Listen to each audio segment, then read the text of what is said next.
And joining me right now here on the Mark Moses Show to talk a little NXT wrestling, he is the North American champion. He's in a good mood here on a Thursday. He is Wes Lee. Wes, how you doing today? I'm doing great, Mark. How are you doing today? I'm doing just fine. I like you got the belt right behind you. How beautiful is that thing? Oh, it's absolutely amazing. And I do my best not to go too far without it. My wife kind of gets upset with me wearing it around the house and things like that. But you know what? When you're a champion, you got to kind of deal with Is it. she like, hey, I made us dinner. And you're like, hold up, let me get the belt. I have to wear it at the dinner table. Exactly. Exactly. This dinner is going to taste so much better with the gold. What was it like winning that belt last fall to become the champ? Winning the title last fall was surreal. Like I've used that word to describe my time period here in the WWE basically since I've started because it's been like a living dream. It's a reality that I never really thought was possible, but once I stepped foot into this, the possibilities quickly became like within the realm of possibility. So winning the championship was a bit far-fetched for me, but making it there was so gratifying, and it means so much to me to have the NXT North American Championship. When they went 1, 2, 3 and your music hit, what was that feeling like? You know, especially with all those fans there. Oh, well, pulling the strap down from the ladder, I didn't necessarily get the one, two, three. You know what? I apologize. Oh, no, it's all good. It's all good because pulling the title down was symbolic to me. I was able to rise from the ashes, climb the ladder, defeat 5 other opponents, and walk out as the North American champion. So, like, it was, like I said, gratifying and so fulfilling to be on this whirlwind of a journey that I was on for the past 9 months to up to the North American ladder match that we had. And the greatest feeling, honestly, was when I beat Carmelo for it. Because that was the first real test of me being the North American champion. And it was against one of the greatest North American champions that we had in Carmelo Hayes. So for me to prove myself against one of the greatest and defeat him and remain the North American champion, it like solidified the fact that this right here is mine and it's not going anywhere. So it felt great. You know what? I apologize because I was watching you when you had the defense against Carmelo Hayes. That's why I'm thinking 1, 2, 3. Oh man, is it? Oh no, see, that the winning the championship was great, but a real test of the mettle of a champion is how his first defense is. And that first defense that I had was a monumental one because, again, he was a 2-time NXT North American champion, possibly going to become a 3, and I couldn't let that happen. So I had to dig deep and make sure that I reached into the bag and pulled out every trick that I had to walk out with the NXT North American Championship. I'm happy you bring this up, Wes Lee, because on YouTube, there is a fan that created a video of you breaking down all of your moves. Oh, yeah. Of them, is it amazing to you, like just the love of these fans where they dedicate time to make these types of videos? It's very much appreciated because I never thought that all of this has been just a crazy birthday cake with delicious icing, sprinkles, plenty of fondant, but delicious fondant. Like it's just been an amazing treat, and I've been eating as much as I possibly can. But like to be able to see music videos made of me, individuals posting on Twitter and Instagram about them purchasing my action figure, playing with me on playing as me as a character in WWE 2K22. Like that is something that I've dreamt of my entire life.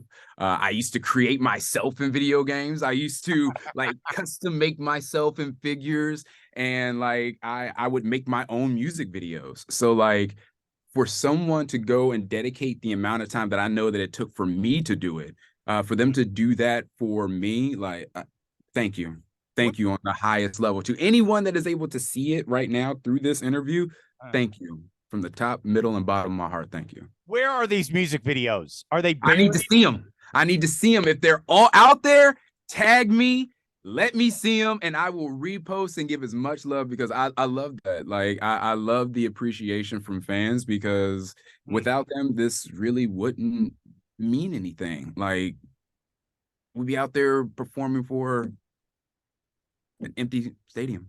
Like, Did you make, like, 20 years ago, did you and your friends make music videos? Is that what you're trying to say? Yeah. I gotta see. Yeah. I gotta see. Actually, all right. So I have a personal YouTube page, and I have a old video that I made of myself from 2016.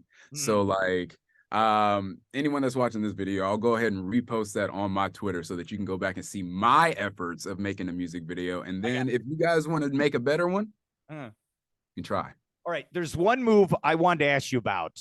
Yes. Okay. On the fan video, he called it like a Pele kick, right? How do you even like do that? Like, how do you practice this? Can you explain it to our listeners? Because I'm so confused. Okay, so the move that I've been using as my finisher now it was formerly known as the Hokele, and it's a play off of the words Hoke and the Pele. My good friend Hoke, who was a gift machine back in the day, he really helped me reach a certain level of exposure. And when I created this move, I felt that I wanted to pay him back for him reaching out and helping me out with my career early on. So I named the move after him. And it's a back handspring Pele. And I'll do one full back handspring, jump back and mollywop the person across their neck with my foot and in the match. But I'm feeling that it is needing to be dubbed a new move. So at this moment, I dubbed the formerly known as Hokele as the cardiac kick.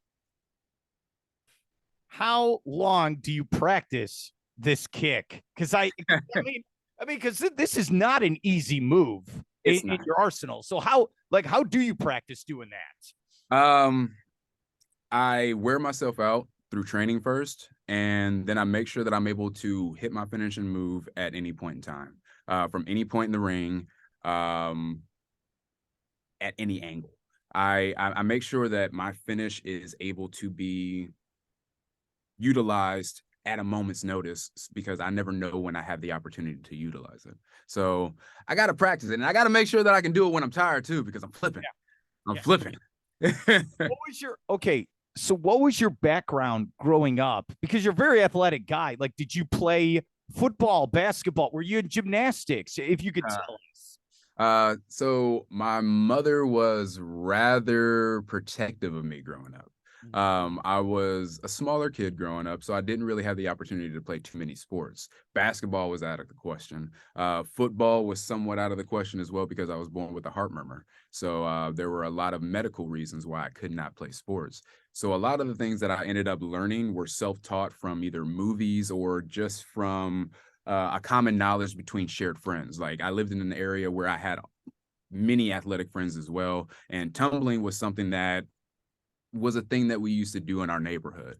We'd grab old mattresses and sit them out, run and jump off of those and practice our flips. So that was the way that I really honed in on my athletic ability, was starting out on that. And then that led to the growth of my love for professional wrestling and sports entertainment. And once that happened, I started to not listen to the disclaimer at the very beginning of our shows and stuff like that, of not trying this at home. So like, that was the early stages of me breaking into the love of professional wrestling and starting to really expand on my expertise when it comes to my athleticism.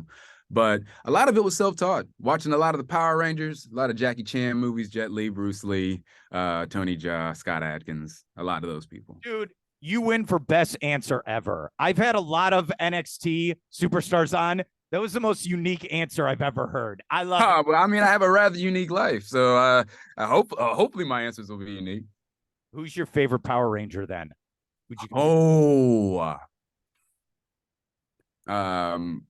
sadly, with his recent passing, it hurts to say that I'll never have the opportunity to meet him. But Jason David Frank was 100% the the top in my eyes, spanning across different seasons. Also watching the growth of his character too, going from the Green Ranger to the White Ranger, and like having the fluctuations of his personality, showing growth. It was great.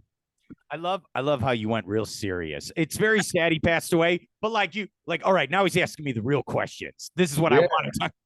Yeah, he's and he was influential as well, because he not only focused on the Power Ranger stuff, but he moved into mixed martial arts, and then also moved into motivational speaking and helping people with just the problems that they had in their lives, and then being a voice of reason and a beacon of light to the people lost in the darkness, and that's special. You're absolutely right. We're here with Wes Lee. All right, what was it like getting the phone call from the WWE and NXT? And I don't know what the story is. That's why I'd love for you to tell it. Like, what was that moment like where, hey, we're going to sign you? Well, there was a situation about, I would say about 5 years ago, where the opportunity was presented to us a little bit earlier on, but communication just didn't quite happen. I was bouncing around the world at the time, so it was rather difficult to get in contact with me. So in the time period that they were wanting to reach out to me, I was busy at the time and I'm unable to reach back out with them. But once the perfect moment happened and we were able to discuss things and formulate a plan on how we were going to move forward with everything, you know that feeling like right before a storm is about to hit, and there's that weird calm, and you could feel the temperature change, you feel like rain is about to come, you kind of feel it in your bones, like something is just about to happen. That's what I felt.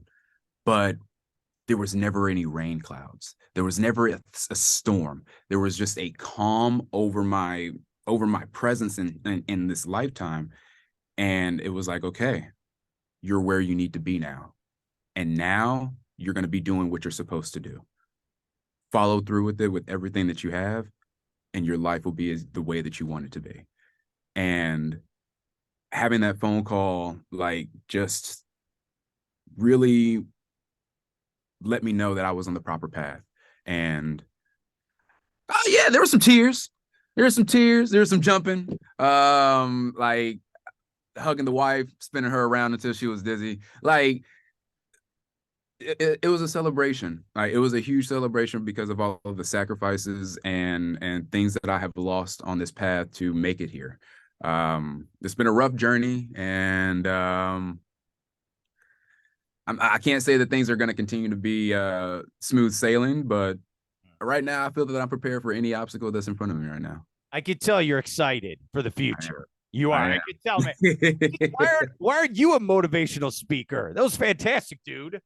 I don't know. I mean, I'm too busy being a champion right now, so I'm needing to stay honed in on what I have right in front of me, which is, well, correction, what I have behind me, and what's ahead of me, which right now is Dijak, and he's trying to do his best to invoke this justice that he speaks of, which I'm not seeing any injustice with me having the North American Championship. If anything, I'm leading this into another era beyond what Carmelo Hayes is doing. So if anything, I'm doing the right stuff. This is the justice of me having this championship. I love it. Let's end with this with Wes Lee. Here's the key. I know NXT Live is going to be in Fort Pierce Friday night. They're going to be in Melbourne Saturday night. Get your tickets on etix.com. Can we meet the champ? That's the question if we come out. That's a good question. Yes, you can. We always have very unique opportunities for fans to meet with the NXT superstars. So you never know what opportunity may be presented. I may pop out before a show. I may pop out during intermission. I might pop out after a show and have a nice little signing event. You know what? I might even pop up with one of my action figures that's signed for a fan. You never know. You absolutely never know. So you got to make sure that you're at the shows every single time that they're making their way through your town, or when you have the opportunity to travel to one of the towns, because you never know, you might get something special. Dude, I got to get WWE, is it 2K22? You got to sign Mhm. it for me. I got to Oh, I get got you. I got you. I I'm got seeing the Orlando Magics in the background. You know, I'm a huge Magic fan as well. look, if you could play some shooting guard, they might need your help. All right. Oh, They need you. see, oh man, okay, yeah, but like we're doing rather well for a brand new, like a new young team gelling together for the first time. They're Let's get close. Look, they got Paulo Banchero, they got Franz Wagner, Yep. right? I think I like Markel Fultz is back. I cover the team, so it's like they're close. They had the 5-game road trip. They went 2-3, but what I liked was they were in every single game down to the final possession. That's growth. Exactly. Okay. Wes Lee, it's very nice to meet you, man. I appreciate your help for coming on, and good luck here in 2023. I greatly appreciate you, Mark. Thank you very much for having me on as well.